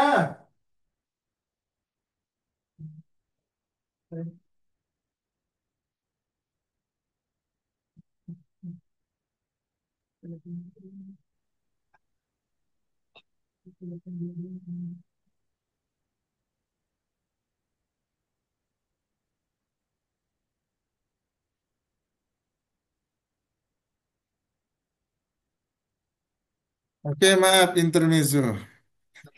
Baik, studi gerak dan waktu. Artinya bahwa di dalam stakeholder itu juga harus diberikan ruang untuk bergerak. Karena itu menurut Frank dan Gilbert, di lembaga pendidikan itu atau perusahaan itu harus disediakan area rekreasi. Ini penting. Area rekreasi atau bermain atau berolahraga sehingga nanti orang ketika dia merasa jenuh, ketika dia merasa capek, ketika dia merasa bahwa otaknya buntu, dia mampu berefreshing di area rekreasi tersebut. Dengan harapan bahwa setelah dia rekreasi itu, ya tentunya apa namanya jiwanya akan fresh kembali. Nah, ini stressing dari Frank Gilbert. Yang kedua adalah sangat tertarik terhadap masalah efisiensi. Bahwa Frank dan Lilian Gilbert ini juga fokus pada studi terkait dengan masalah efisiensi. Bahwa setiap pekerjaan itu tentu harus dilaksanakan seefisiensi mungkin. Karena itu harus diciptakan bagaimana cara bekerja yang efisiensi dan efektif sehingga nanti menghasilkan produktivitas yang luar biasa dengan mengandalkan prinsip efisiensi tadi. Kemudian cara terbaik pengerjaan suatu tugas. Karena itu perlu ada prosedur yang dibuat oleh lembaga pendidikan maupun perusahaan-perusahaan yang bergerak di bidang profit maupun non-profit. Nah, kesimpulan mengenai perspektif manajemen klasik Bapak Ibu bahwa kontribusi manajemen klasik satu, spesialisasi pekerjaan. Bahwa manajemen klasik menginginkan adanya spesialisasi di dalam pekerjaan. Seseorang yang bekerja dalam organisasi atau lembaga-lembaga pendidikan haruslah orang-orang yang mempunyai spesialisasi tertentu. Karena itu, orang-orang yang ditempatkan dalam divisi atau apa namanya organ-organ lainnya adalah orang-orang yang capable, kompeten, yang memiliki integritas yang tinggi terhadap pekerjaan. Yang kedua, studi mengenai masa dan beban kerja. Sebaiknya seseorang itu dibatasi oleh masa dan beban kerja. Orang tidak boleh diberikan beban kerja yang terlalu tinggi. melebihi kapasitas kemampuannya. Misalnya, tuntutan pekerjaan itu katakanlah orang Indonesia itu mampu tahan bekerja itu 8 jam sehari. Nah, sebaiknya ya penentuan beban kerja itu adalah 8 jam sehari ditambah waktu istirahat. Kan tidak mungkin orang 8 jam kerja itu bekerja terus sampai dia sampai selesai 8 jam. Maka perlu ada durasi mengenai pekerjaan. Kemudian juga masa kerja itu berkaitan dengan masa pensiun seseorang. Tidak mungkin orang bekerja seumur hidup. Kalau di lembaga pendidikan kan kalau dia ASN ada masa kerjanya. Orang yang berusia 60 tahun, maka dia sudah dianggap pensiun. Di perusahaan-perusahaan, 55 usia seseorang itu sudah tidak dianggap produktif. Maka di usia 55, para pekerja-pekerja yang terlibat di tambang maupun perusahaan-perusahaan lain itu sudah memiliki masa purna tugas atau masa pensiun.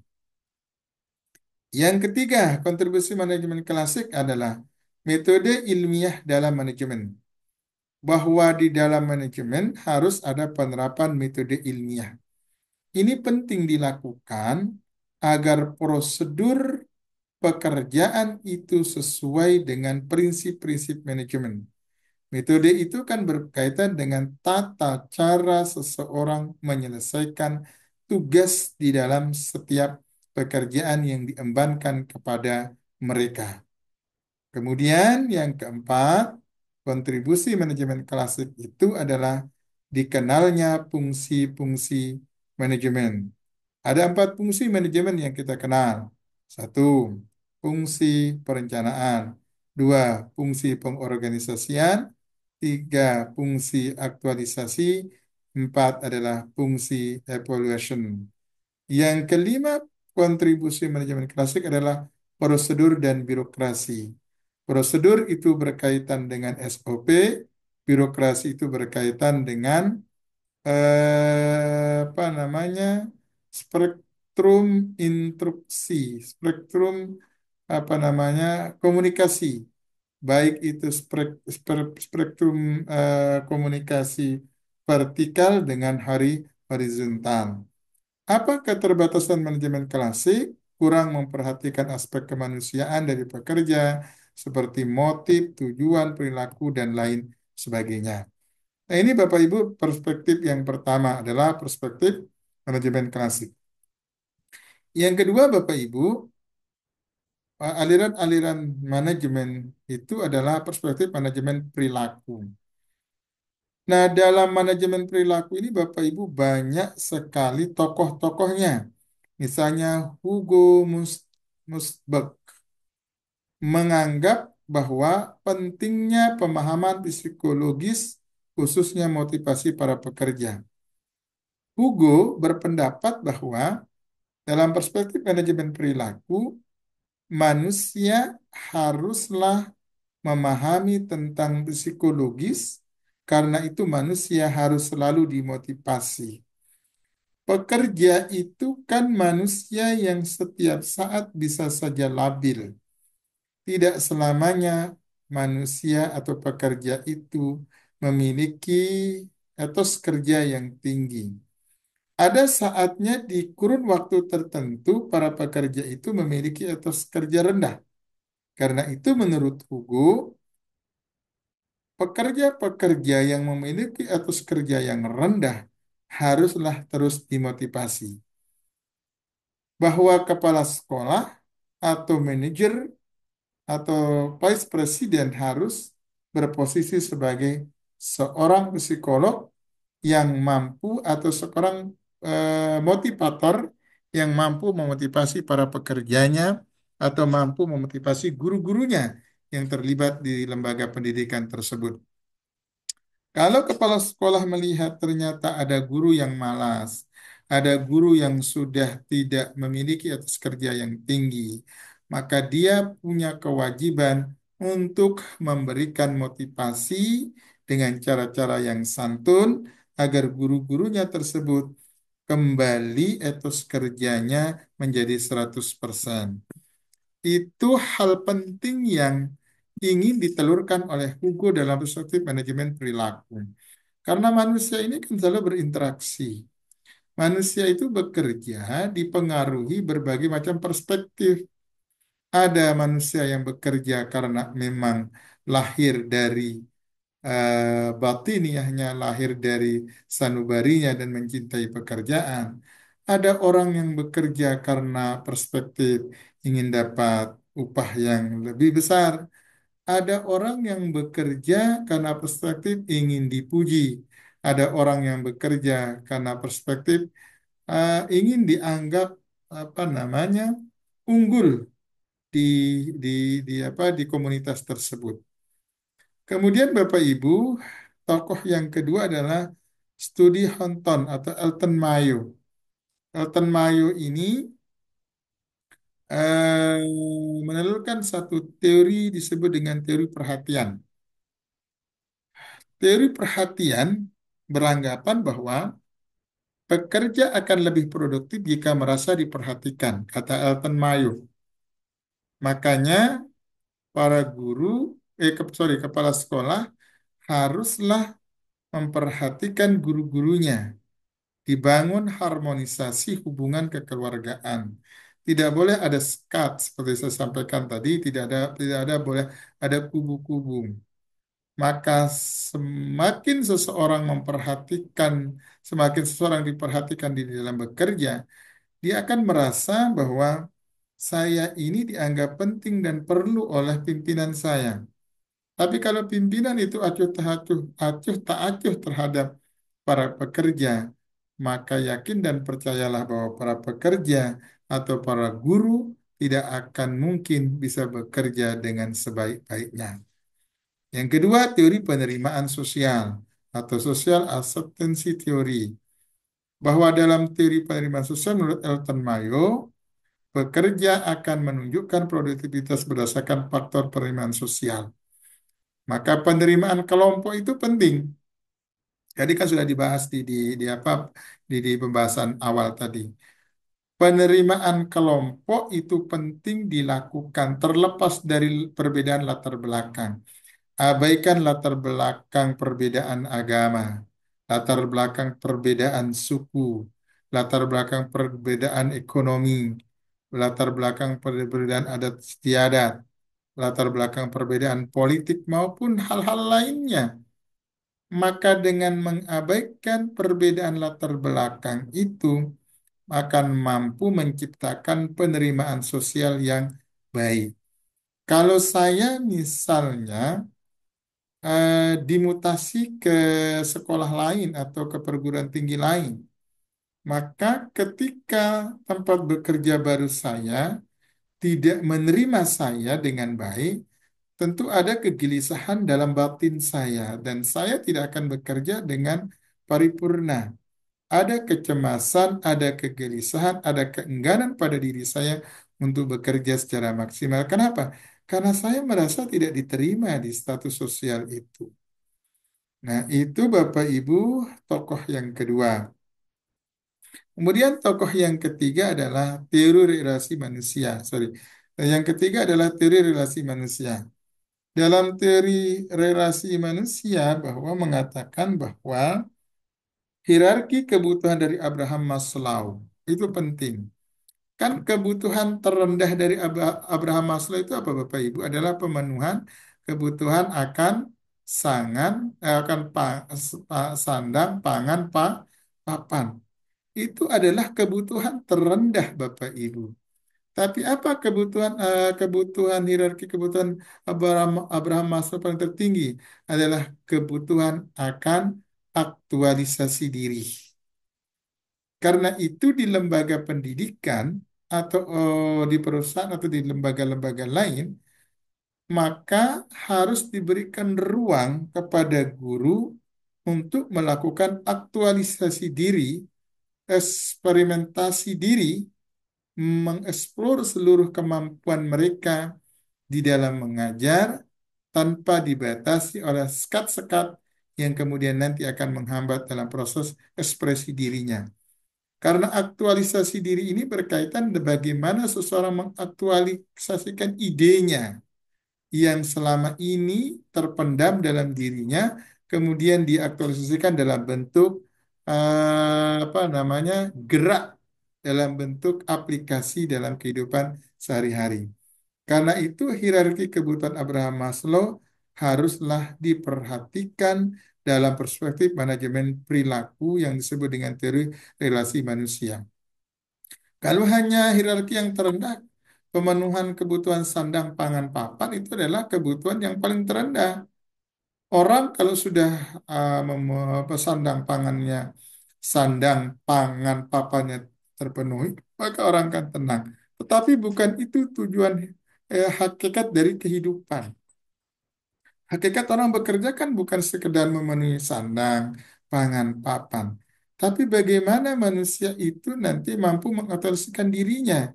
Sehingga dia kemudian nanti akan dikenal. Oh, ini orangnya, si Fulan ini orangnya santun, si Fulan ini orangnya baik, si Fulan ini orangnya sabar, dan seterusnya. Kemudian teori X dan Y dari Dougal McGregor. Teori X itu berkaitan dengan sebab dan akibat. Teori X dan Y-nya, misalnya teori X mengatakan ada pengaruh pemberian insentif terhadap kualitas kinerja seseorang. Maka teori X-nya bahwa pemberian insentif itu akan berpengaruh terhadap teori Y, yaitu berkaitan dengan produktivitas pekerjaan. Apakah itu akan terwujud? Ya tentunya nanti akan dilakukan proses penelitian lanjutan. Kemudian teori perilaku kontemporer. Nah, teori perilaku kontemporer ini beranggapan bahwa perhatian pada perilaku pekerja yang disebabkan oleh faktor psikologis, sosiologis, antropologis, dan lain sebagainya. Bahwa manusia itu bekerja disebabkan berbagai macam faktor, Bapak Ibu. Faktor kejiwaannya. Faktor kejiwaan itu kan berkaitan dengan kesiapan seseorang bekerja. Ada orang yang tidak siap bekerja, ada orang yang siap bekerja. Kesiapan bekerja itu terkait dengan bagaimana seseorang memandang pekerjaan itu penting atau tidak penting.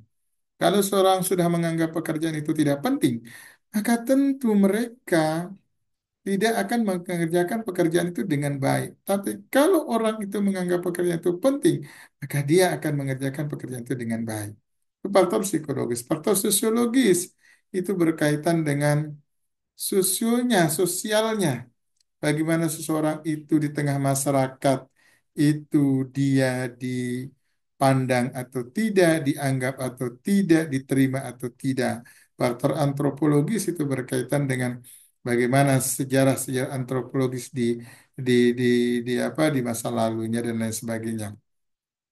Kemudian teori perilaku komputer juga melahirkan konsentrasi ilmu perilaku organisasi, bahwa perilaku organisasi itu berkaitan dengan ilmu perilaku organisasi berkaitan dengan bagaimana tata cara seorang bekerja.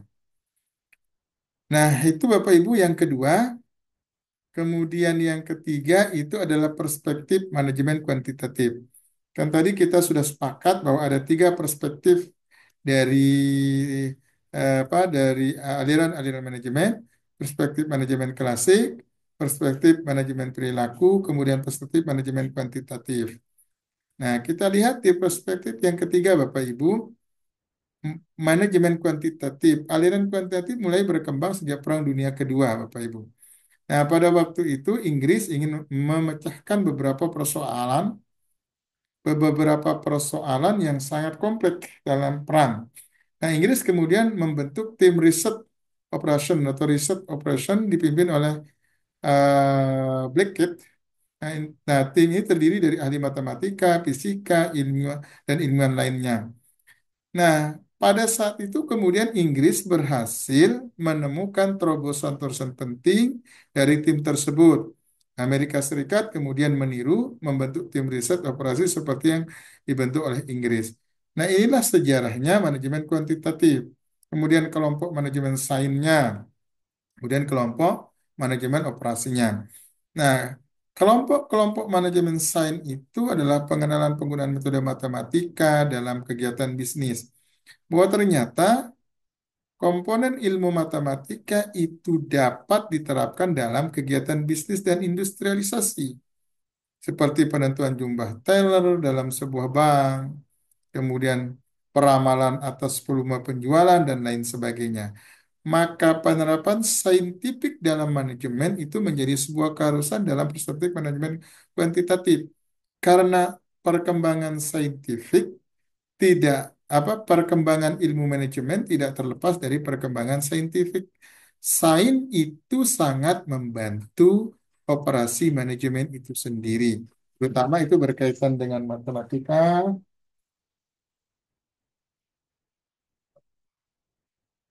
Apa bisa? Yang nggak boleh. Jadi penerapan sains dalam manajemen itu sangatlah dipentingkan menurut perspektif manajemen kuantitatif. Karena ini berkaitan dengan penerapan ilmu-ilmu sains seperti matematika, fisika, kimia, dan lain sebagainya. Nah, kemudian kelompok kedua dari manajemen kuantitatif itu adalah kelompok manajemen operasi. Lanjutan dari manajemen ini adalah merupakan lanjutan dari manajemen sains. Nah, di dalam kelompok manajemen operasi menganggap bahwa adanya fokus pada pendekatan kuantitatif itu untuk meningkatkan efisiensi efisiensi dalam pekerjaan. Karena itu dikenallah pendekatan analisis break-even, Wanning, teori, dan lain sebagainya. Nanti Bapak Ibu bisa searching apa itu analisis break-even, apa itu analisis Wanning theory, dan lain sebagainya. Nah, persoalannya atau perspektif dari manajemen kuantitatif itu adalah seterusnya penerapan sains dalam manajemen itu menjadi sebuah keharusan dalam penerapan manajemen. Kemudian eh, manajemen teori manajemen kontemporer misalnya. Nah, di perspektif ini Bapak Ibu di teori manajemen kontemporer ada beberapa hal yang kemudian perlu kita perhatikan dan pertimbangkan dalam penerapan manajemen, misalnya open system, subsistemnya, sinergitasnya, entropinya. Dalam sistem dalam manajemen, misalnya open systemnya terbuka, bahwa dalam penerapan manajemen, keterbukaan itu menjadi sebuah keniscayaan. Terbuka atau transparan bukan berarti telanjang, bukan berarti kelihatan. Namanya transparan itu samar-samar Bapak Ibu, antara kelihatan dan tidak kelihatan, terutama berkaitan dengan pengelolaan keuangan itu sendiri. Tidak boleh kemudian dalam pengelolaan keuangan itu dilakukan secara terlalu vulgar terbuka. Open system itu berkaitan dengan bagaimana melakukan interaksi dengan lingkungan di mana kebalikannya, bahwa manajemen itu harus melakukan berbagai macam kerjasama dengan stakeholder yang ada. Contoh kalau kita berkaitan dengan pendidikan itu kita kenal dengan ada segitiga pendidikan.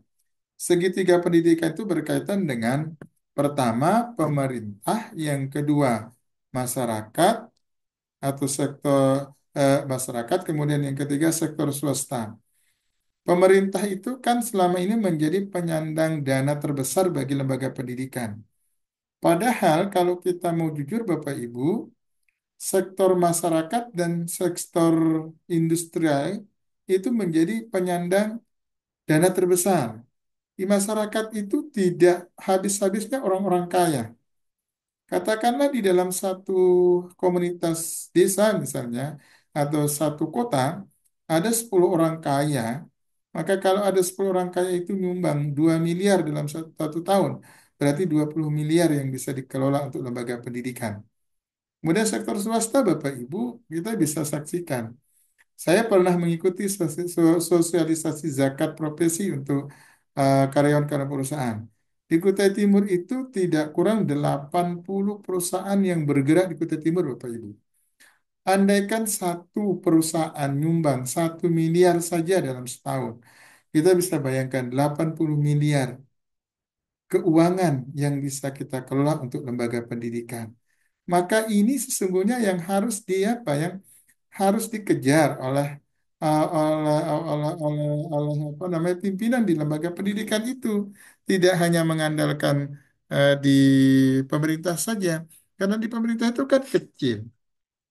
Pemerintah itu kan hitung-hitungannya adalah jumlah murid. Bagi sekolah yang jumlah muridnya besar, ya tentu perolehannya besar. Tapi bagi sekolah yang jumlah muridnya kecil, ya hasilnya pun nihil. Maka open system ini harus dilakukan, kita harus bekerja dengan baik itu dengan pemerintah, sektor swasta maupun sektor masyarakat. Kemudian subsistem merupakan elemen-elemen dalam sistem organisasi atau manajemen yang satu sama lainnya saling berkaitan. Subsistem ini berkaitan dengan proses pembagian kerja tadi, bahwa ada komunikasi yang terbentuk antara sektor-sektor yang ada di bawahnya. Kemudian sinergi adalah konsep yang menjelaskan bahwa pekerjaan yang dilaksanakan secara bersama-sama akan memberikan hasil yang lebih baik daripada jika hanya dikerjakan oleh seorang saja. Sinergisitas ini berkaitan dengan seluruh orang yang terlibat itu harus bekerja sama. Disebut dengan korporasi. Tidak boleh bekerja sendiri-sendiri, tidak boleh bekerja masing-masing. Kemudian entropi, Bapak Ibu, adalah berkaitan dengan kondisi di mana organisasi mengalami penurunan produktivitas dan kualitas disebabkan ketidakmampuan dalam membaca dan beradaptasi dengan lingkungan. Karena itu entropi itu harus betul-betul dihindari. Makanya seorang pemimpin itu harus visioner. Visioner itu adalah berkaitan dengan cara pandang jauh ke depan. Seorang pemimpin harus bisa meramalkan lembaga pendidikannya 10, 20, 30 tahun ke depan untuk mengantisipasi entropi tadi. Karena itu perlu dilakukan yang namanya analisis SWOT-nya. Analisis SWOT itu berkaitan dengan kekuatan, kelemahan, peluang, dan tantangan. Kelebihannya apa, kelemahannya apa, peluangnya apa, tantangannya apa. Dianalisis sedemikian rupa sehingga nanti akan menghasilkan yang namanya analisis SWOT. Kemudian perspektif kontingensi dalam manajemen. Tidak ada satu hal sebagai salah satu cara terbaik dan umum tentang manajemen. Bahwa setiap pengelolaan itu tergantung bagaimana perspektif yang diambil oleh lembaga pendidikan tadi. Karena itu sebagai menyambung pertanyaan tadi Ibu Nani tadi bahwa mana yang lebih baik gaya otoriter maupun gaya demokrasi. Saya katakan bahwa masa punya kepemimpinan, kepemimpinan punya masanya. Jadi dengan perspektif apapun dalam perspektif kontingensi dalam manajemen, bahwa tidak ada satu cara terbaik dalam menyelesaikan manajemen kecuali pilihan yang dipilih oleh top leader atau seluruh stakeholder yang terlibat dalam lembaga-lembaga tersebut. Nah, perkembangan teori manajemen di masa mendatang, Bapak Ibu, ada 5 arah perkembangan teori manajemen di masa yang akan datang. Pertama, dominan. Satu muncul sebagai paling berguna. Divergensi, setiap aliran berkembang dengan sendirinya. Konvergensi, aliran-aliran dapat sepaham namun kabur. Sintesa, masing-masing aliran berintegrasi. Dan proliferation, kemungkinan muncul aliran lagi, misalnya aliran akuntansi manajemen, aliran kuantitatif, teknik dan administrasi, dan lain-lainnya. Ini kemungkinan-kemungkinan yang akan terjadi di masa yang akan datang di abad 21, abad 22, abad 23, dan abad-abad selanjutnya. Demikian Bapak Ibu, saya kira itu yang bisa saya berikan kepada Bapak Ibu. Ini sudah hampir jam 6. Kalau memang ada pertanyaan satu orang, dipersilakan. Kalau tidak ada, kita tutup sampai di sini. Silakan. Assalamualaikum Ustaz. Assalamualaikum. Waalaikumsalam. Silakan Pak Bayi Suni. Ada Mohon yang izin menanyakan? Ustaz, mau nanya. Suaranya volumenya agak diperbesar Pak Bayi Suni karena di tangkapan audio saya agak kecil ini. Oh ya Ustaz. Sudah apa dong? Begini Ustaz. Sebelumnya ada, mohon maaf suara saya agak anu Ustaz. Kena radang, mohon maaf Ustaz Oke, ya. kata betul, kata betul. Dalam satu organisasi tidak mungkin seorang pemimpin selamanya ada dalam organisasi tersebut. seumpama nanti seorang manajernya diganti, terus menemukan dalam eh, staf-stafnya tidak konsisten dalam pekerjaan. Bagaimana striknya Ustaz untuk merubah, untuk mengganti? Karena saya yakin bila mana dalam struktur organisasi tersebut dia ada di antara stafnya tidak komitmen, maka kata dalam satu eh, pendapat masuwida ala ghairi ahlihi fandur fanduris sa'at. Sesuatu yang dibebankan kepada orang yang bukan ahlinya, maka tunggulah masa kehancurannya. Untuk itu, bagaimana untuk merubah, karena tujuan dalam organisasi ke depannya biar lebih baik. Seperti Bapak Ustadz tadi sampaikan, bahwa pemimpin harus mempunyai visioner. Maksudnya mempunyai masa depan bagaimana organisasi tersebut bisa lebih baik, lebih bermanfaat untuk orang banyak. Mungkin itu Ustadz, mohon pencerahannya. Oke, terima Assalamualaikum kasih warahmatullahi Pak wabarakatuh. Bayu Suni. Satu yang bisa kita lakukan ketika terjadi pergantian kepemimpinan dan kita mendapatkan penurunan kinerja dari karyawan itu, yang pertama adalah tentu harus memberikan orientasi baru kepada mereka yang mengalami penurunan. Perlu dilakukan orientasi baru berkaitan kenapa kemudian terjadi penurunan pekerjaan. Boleh jadi mungkin gaya kepemimpinan yang sebelumnya tidak sesuai dengan apa yang diinginkan. Nah, kita sebagai pemimpin baru tidak boleh langsung menyalahkan, hei, lu kenapa, ente kenapa kamu tidak bekerja dengan maksimal? Nggak boleh. Jadi kita melakukan orientasi awal untuk menggali, mencari informasi kenapa kemudian terjadi apa penyebab utama terjadinya penurunan pekerjaan. Orientasi itu perlu kita lakukan, Bapak Ibu. Semakin sering kita melakukan orientasi pekerjaan, maka akan semakin sering kita menemukan faktor-faktor utama seseorang tidak bekerja dengan baik.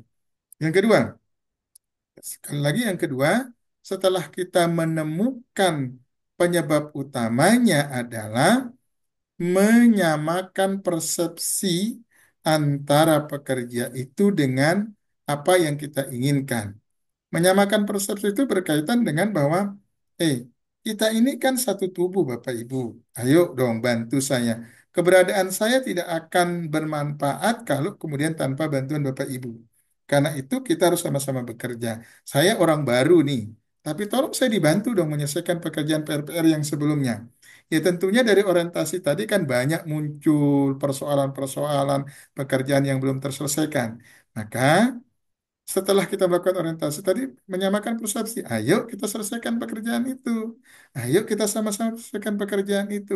Sehingga nanti pekerjaan-pekerjaan yang tertunda, yang belum terselesaikan, atau hal-hal lain lah yang perlu dibenahi dan diperbaiki, bisa kita perbaiki bersama-sama, bisa kita selesaikan bersama-sama. Itu yang kedua, Pak Bayi Suni. Kemudian yang ketiga, yang harus kita lakukan adalah terus memberikan motivasi. Kita harus menjadi motivator, Bapak Ibu. Ketika ada satu pekerja yang tidak termotivasi, maka segera kita motivasi. Jangan dibiarkan, biarkan aja lah, paling itu dia sedang kelelahan. Cuman satu saja tidak bekerja dengan. Tapi jangan dijadikan itu. Karena satu pekerja yang tidak bekerja dengan produktif akan mempengaruhi pekerjaan yang lain. Dan itu akan menular. Misalnya contohnya begini. Ada satu guru yang sering terlambat kita biarkan. Tidak pernah kita tegur. Nah, nanti guru yang lain, nah kayaknya kepala sekolah ini longgar nih. Nanti guru yang lain juga akan ikut-ikutan. Terus, terus, terus, terus, terus. Akhirnya dalam satu sekolah itu terlambat semua. Nah ini yang saya katakan motivasi itu penting kita lakukan. Kita ajak dia berbicara dari hati ke hati. Karena orang itu kan akan merasa senang kalau dia diperhatikan. Karena ada tadi di teori relasi tadi kan. Perhatian itu penting. Kalau orang sudah diperhatikan, misalnya Pak Baisuni, saya perhatikan setiap hari saya ajak ngobrol, itu sudah senangnya luar biasa. Gimana kabarnya Pak Baisuni? Gimana kabar keluarganya? Sudah makan apa belum? Kalau belum, ayo kita ke kantin Pak Baisuni. Kita sama-sama makan bakso misalnya. Itu kan hal kecil. Nah, motivasi itu penting kita lakukan. Karena itu, jangan pernah bosan-bosan menjadi motivator atau menjadi mentor bagi pekerja-pekerja kita atau guru-guru kita yang tidak bisa menyelesaikan pekerjaan dengan baik. Yang terakhir, Pak Baisuni, triknya agar pekerja itu bangkit kembali, rayakan keberhasilan bersama. Bagaimana caranya, Pak Baisuni? Ajak rekreasi. Rekreasi itu nggak perlu jauh-jauh. Misalnya di sekeliling itu ada apa taman, ada tempat rekreasi air terjun. Ajak semua ke sana, ke semua seluruh karyawan. Sering-seringlah kalau bahasa anak muda itu sering-seringlah diajak healing. Ya, Bapak Ibu ya, Bu Nani, healing. Rekreasi lah. Jangan pelit-pelit jadi kepala sekolah. Kalau dia berhasil meningkatkan produktivitasnya, berhasil menyelesaikan pekerjaannya dengan baik, ajak dia healing sekali dalam satu semester, setahun dua kali. Kan itu sudah akan membuat harmonisasi itu akan terjalin dengan baik. Kalau itu kita lakukan Pak Bayi Suni, insya Allah pekerja yang tadi yang kita lihat tidak produktif akan bisa produktif kembali. Saya kira itu Pak Bayi Suni, jawaban yang saya berikan. Kurang dan lebihnya mohon maaf, saya manusia biasa bukan malaikat. Terima kasih atas atensinya, sudah mulai terdengar sayup-sayup mau azan, sudah hampir jam 6. Oke Bapak Ibu, di hari Kamis kelompok satu ya Mas Patan ya. Tolong itu Iya, nanti Pak. dipersiapkan kelompok satu, nanti mekanismenya nanti saya membuka, habis itu nanti saya serahkan kepada Bapak Ibu untuk diskusi dan nanti saya minta diberikan waktu 30 menit terakhir lah untuk memberikan penguatan terhadap materi diskusi Bapak Ibu. Demikian, terima kasih atas seluruh doa-doa Bapak Ibu. Alhamdulillah saya sehat hari ini. Walaupun sampai hari ini masih belum bisa jalan normal, masih terpincang-pincang. Mudah-mudahan 5 hari ke depan bisa berjalan normal. Terima kasih. Mohon maaf atas segala kesalahannya. Saya akhiri. Wallahul muwaffiq wal hadi ila sabilir rasyad. Assalamualaikum warahmatullahi wabarakatuh. Waalaikumsalam Waalaikumsalam warahmatullahi warahmatullahi Waalaikumsalam wabarakatuh. warahmatullahi wabarakatuh.